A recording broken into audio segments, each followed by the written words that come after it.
જયંતભાઈ, હવે ભુવા ભરાડી નહીં પકડવાનો નિર્ણય કર્યો છે. આ સૌથી મોટું નિવેદન. શા માટે આવો નિર્ણય?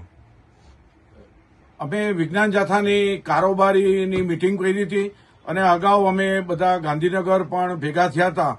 ત્યારે એવું નક્કી કરવામાં આવ્યું કે ભાઈ ખાસ કરીને મારી ઉંમર 70 વર્ષની પૂરી થાય ત્યારે જે પર્દાફાશની કામગીરી અને જે ફિલ્ડ ઉપર જે લોક ચળવળની કામગીરી સંપૂર્ણ બંધની જાહેરાત કરી છે, નિવૃત્તિ જાહેર કરીએ છીએ. માત્ર અમે અવેરનેસના અને સ્ટેજના કાર્યક્રમો, વ્યાખ્યાનને તે ચાલુ રાખશું.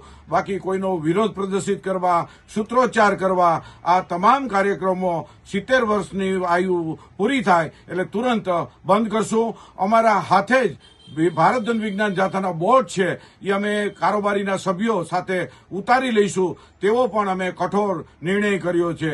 કારણમાં એટલું છે કે વિજ્ઞાન જાથા ઉપર અત્યાર સુધીમાં મરણતોડ 4 થી વધુ વાર હુમલા થયા છે. ઘર ઉપર હુમલા થયા છે. 1993ની અંદર ઓફિસ ઉપર હુમલો થયો છે. ઓફિસમાં તોડફોડ કરવામાં આવી છે. ધમકીથી અમે કદી ડર્યા નથી. પરંતુ અમારી આખી ટીમ છે, આખા ગુજરાતના અમારા કારોબારીને સદસ્યો છે, તેની એક લાગણી હતી કે આપણે વિજ્ઞાન વિષયક અને અંધશ્રદ્ધામાંથી લોકો બહાર આવે એના માટે આપણે કંઈક કામ કરીએ, આપણે જીવનનું કંઈક સમર્પિત કરીએ. એ ભાવનાથી અમે કર્યા છે. વિજ્ઞાન જાથા ઉપર એક પણ કેસ નથી. 10,000થી વધુ અમે સ્ટેજ કાર્યક્રમો આપ્યા છે. 1288 મોટા કહેવાતા હિન્દુ મુસલમાન ક્રિશ્ચિયનના પર્દાફાશ કર્યા છે. 2800 ધૂણતા અને સવારી આવતાને બંધ કર્યા છે. એને માનસિક ચિકિત્સા અને મનોરોગી પાસે જઈને દવા કરાવીને સાજા કર્યા છે. આવા અનેક કાર્યો કર્યા છે. પરંતુ ઉંમરને તાકીદને ધ્યાનમાં રાખી અમે 70 વર્ષની આયુ પૂરી થાય ત્યારે અમે જે ફિલ્ડ ઉપર કામ કરીએ છીએ, આ કાર્યક્રમની બંધની જાહેરાત કરીએ છીએ. અમને લોકોનો ખૂબ જ વિશ્વાસ ઉત્પાદન થયો છે. લોકોને અમારા ઉપર ખૂબ ભરોસો છે. માત્ર ને માત્ર તટસ્થ રીતે અમે જે બોલ્યા હોય ક્યારેક કોકને ન પણ ગમે એવું પણ બને, પણ વિજ્ઞાનની અંદર અમે તટસ્થતાપૂર્વક કામ કર્યું છે. અમારા એક પણ કાર્યકર ઉપર 500 રૂપિયાનો પણ આક્ષેપ નથી. એ શું બતાવે છે?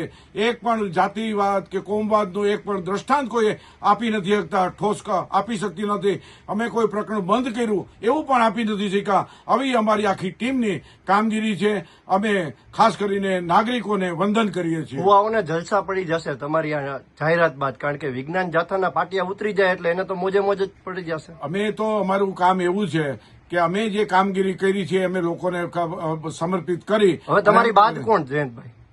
તમારી બાદ કોણ? અમારી પછી આવું ફિલ્ડ ઉપર કોઈ કામ કરનાર નથી. કારણ કે અતિ જોખમી દયનીય હાલત થાય છે જ્યારે હુમલા થતા હોય ત્યારે, અને આવું કોઈ વ્યક્તિને સંભાળવું ખૂબ મુશ્કેલ છે.